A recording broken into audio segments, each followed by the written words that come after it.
بسم اللہ الرحمن الرحیم۔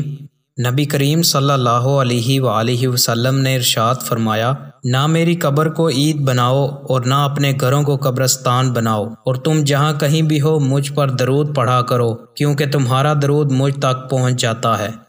نبی کریم صلی اللہ علیہ وآلہ وسلم نے ارشاد فرمایا، بے شک اللہ نے میری امت سے بھول چوک اور ایسے امور یعنی گناہوں سے جن پر انہیں مجبور کیا جائے درگزر فرمایا ہے۔ نبی کریم صلی اللہ علیہ وآلہ وسلم نے ارشاد فرمایا، جس میت پر 100 مسلمان جنازہ پڑھیں اور وہ تمام اس کے حق میں سفارش کریں تو اس کے حق میں ان کی سفارش قبول کی جاتی ہے۔ دوستو، مزید اچھی ویڈیوز کے لیے چینل کو سبسکرائب لازمی کریں۔ بہت شکریہ۔